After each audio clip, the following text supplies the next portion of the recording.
Avant de débuter mon discours, permettez-moi d'honorer 3 professionnels de la santé qui se sont envolés vers l'Orient éternel et un jeune épidémiologiste chargé de connaissances, très fougueux, assidu au travail, qui est porté disparu il y a déjà 1 an.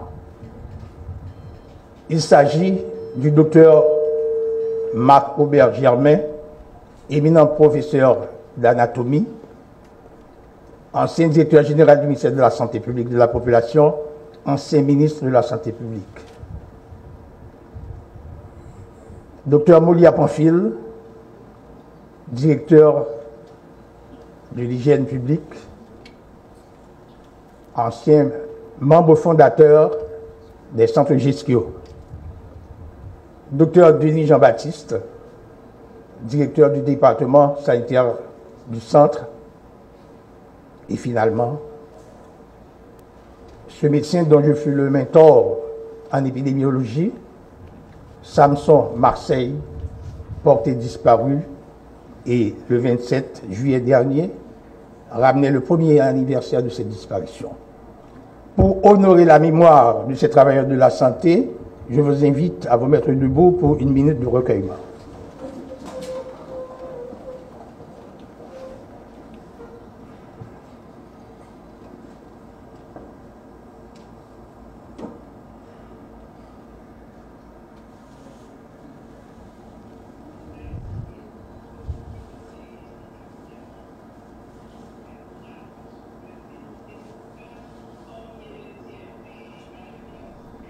Merci.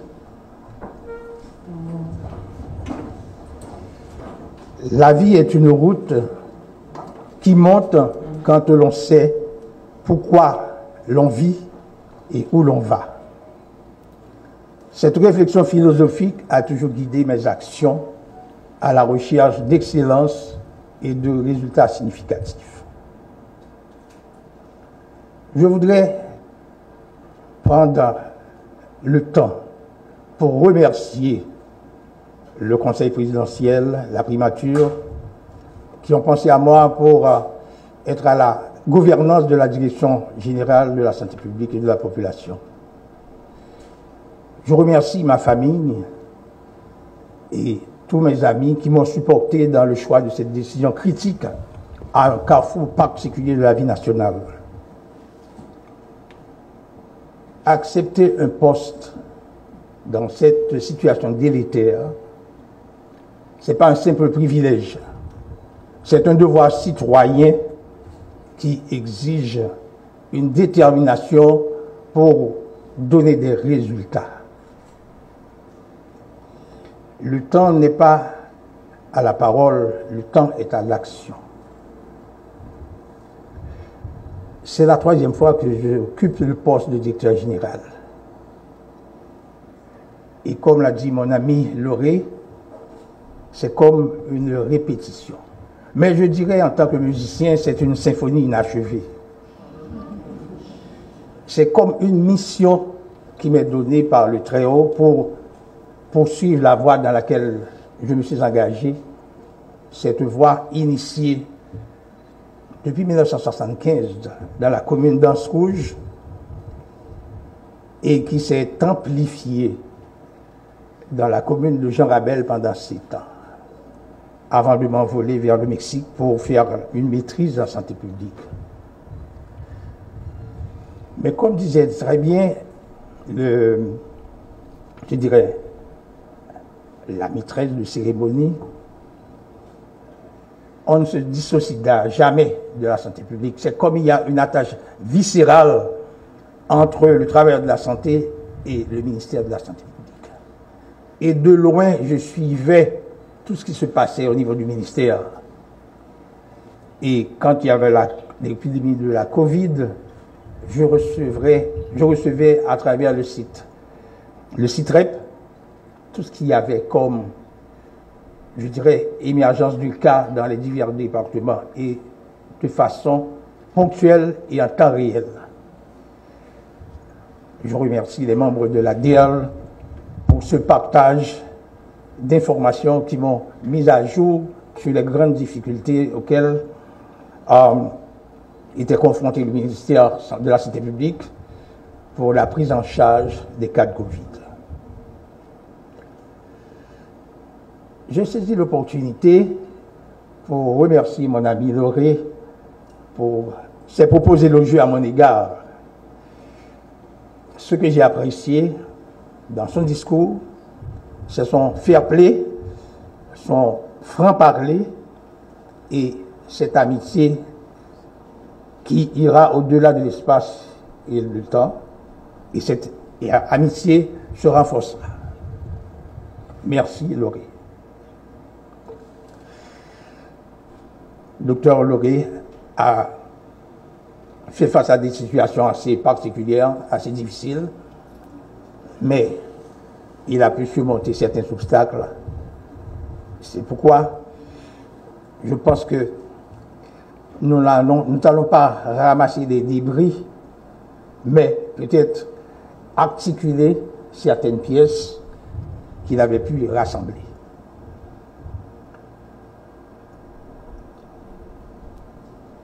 Le résultat, c'est exactement ce qu'attend la population.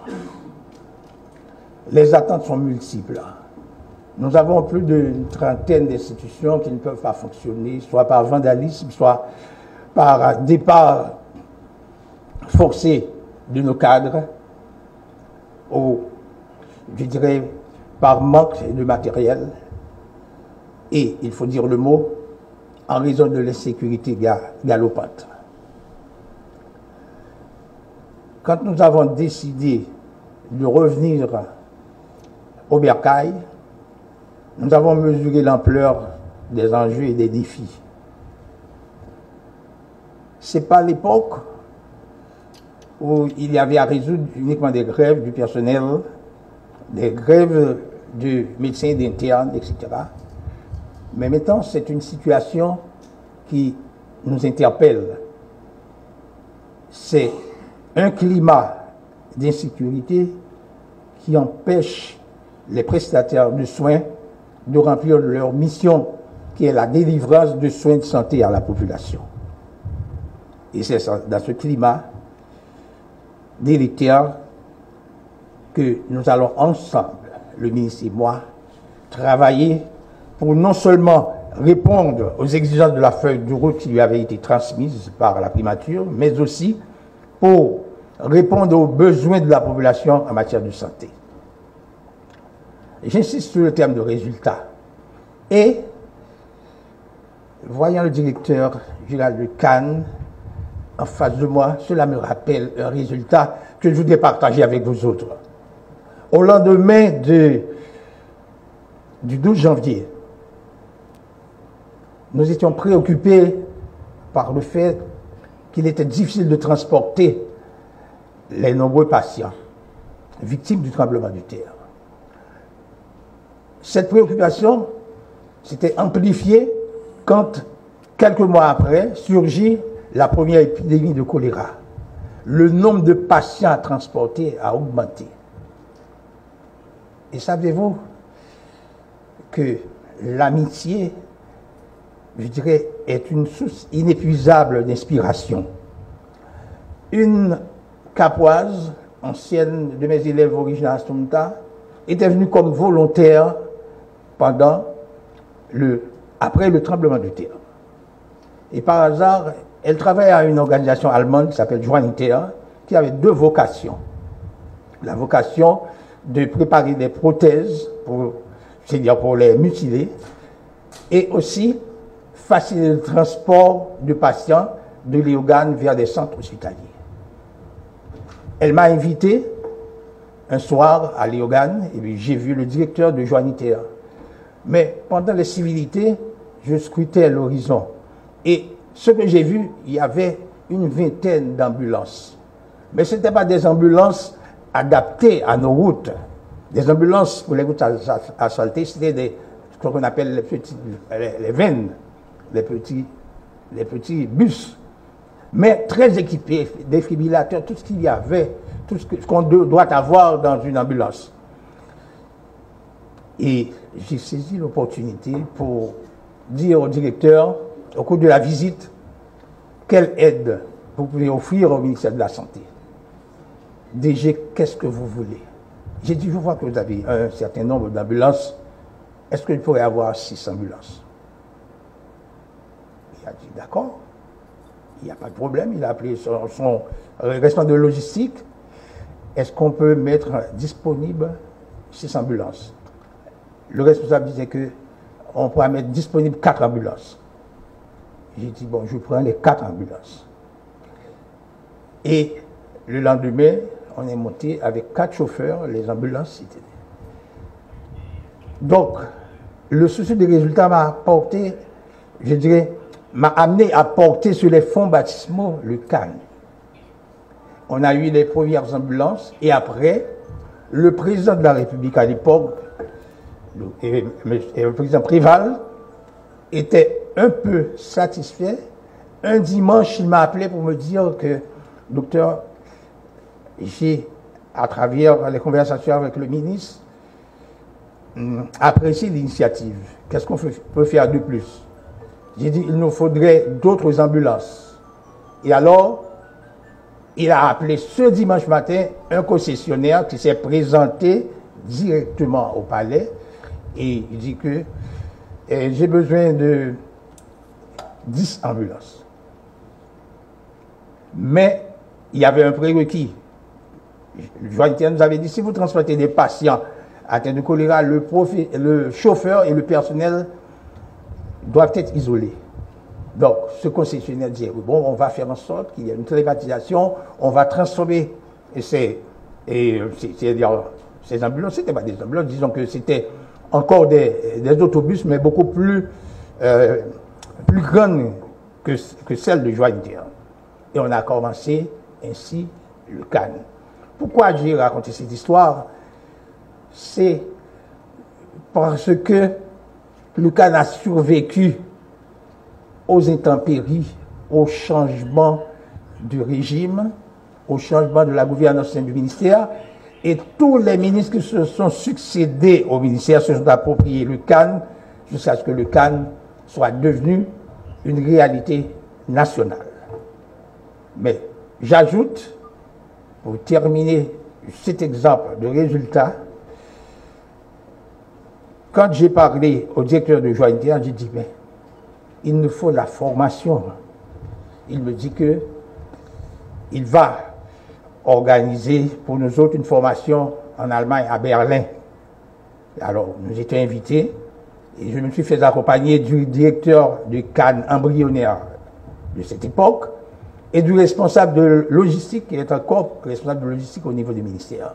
Nous sommes partis en Allemagne, à Berlin, et on a trouvé 2 Allemands qui s'exprimaient en français pour les contacts, pour le cours, et on a obtenu du Jointer l'envoi d'un instructeur francophone pour former nos premiers ambulanciers, et c'est ainsi que naquit le CAN. Et après, quelques mois après, dans le cadre d'un accord tripartite Haïti, Cuba, Brésil, on a pu avoir 30 ambulances bien équipées et le CAN a grandi et est devenu cette référence nationale en matière de système ambulancier. Monsieur le ministre, je voudrais souligner une chose.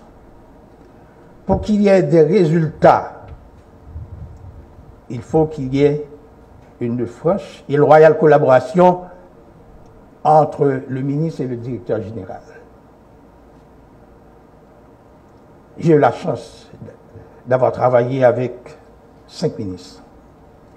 Et tous ces ministres, je prends plaisir à citer les noms: Robert Auguste, Alex Larsen, Florence Dugaval-Guillaume, Rita Roy, Daphné Benoît, et il n'y a jamais eu de friction. Pour réussir, Monsieur le ministre, et pour avoir des résultats significatifs qui correspondent aux besoins de la population, il faut entre nous une synergie et mieux une symbiose entre l'énergie de la verte jeunesse et le cumul d'expérience de l'âge certain. C'est à cette condition que nous allons réussir. Messieurs les directeurs et directrices centrales, vous qui êtes responsables de la normalisation, vous qui êtes le cerveau qui puisse alimenter, c'est-à-dire le débat pour l'application de la politique gouvernementale par le ministre, je vous dis que vous aurez toujours la même écoute, le même esprit d'équipe et la collaboration qui a toujours caractérisé les rapports entre les directions centrales et la direction générale. Messieurs les directeurs départementaux, j'en vois un, encore un ami, un épidémiologiste. Vous êtes au niveau stratégique. Vous avez la responsabilité de la coordination intradépartementale et la cohésion interdépartementale. Cadres du ministère qui sont au niveau de la prestation, au niveau opérationnel, les directeurs exécutifs des hôpitaux, les directeurs médicaux, les infirmières, les auxiliaires infirmières, les autres cadres techniques. Vous avez entendu au niveau des médias les complaintes de la population. La population a besoin de soins de santé. Nous comptons sur votre présence réelle et effective dans les institutions de prestation. Quand c'est permis d'accéder à ces centres de prestation. Nous ne sommes pas des démagogues. Nous comprenons très bien qu'avec l'insécurité, l'accès à certaines institutions de prestation est limité. Mais aujourd'hui, nous prenons l'engagement solennel de contribuer conjointement avec le ministre à la réouverture progressive des institutions de prestation, de nos hôpitaux. Si, pendant les mois qui viennent, nous n'arrivons pas ensemble dans cette collaboration concertée à réouvrir l'hôpital de l'Université d'État, à réouvrir et à faire fonctionner la maternité Isaïe Gentil, le sanatorium de Port-au-Prince. Je pense que nous allons être jugés par l'histoire et la population. Nous devons prendre non seulement l'engagement, mais je dirais rechercher toute notre énergie, tous les moyens disponibles pour commencer par ces premières institutions. Ensuite viendront l'Aurore du Bel-Air, c'est un centre de santé, le centre du portail des organes, la CR de Bon Repos et de Bedet, ce sera progressif. Mais l'alma mater de l'HUEH doit être réouvert pour distribuer, pour dispenser des soins de qualité à la population. C'est progressif. Nous sommes limités par la situation, mais il faut que dans notre cahier de charge, la réouverture des institutions soit des priorités et que nous allons travailler ensemble avec les directeurs des institutions concernées, avec les autorités concernées, pour que ces institutions puissent reprendre leurs activités. Dans cette optique, je crois qu'il est indispensable de créer une task force incluant les forces de l'ordre, la PNH, la MIDAITI, les mairies des zones concernées, les notables de certaines zones et aussi la population générale, pour pouvoir réouvrir cette lutte. Seuls, nous ne pourrons pas. Les forces de l'ordre seules ne pourront pas aussi. Mais dans une concertation à travers un task force, nous allons pouvoir le faire. Je suis ici pour y rester quelque temps. Mais je crois que c'est un esprit de sacrifice et de service qui doit caractériser nos démarches, nos interventions.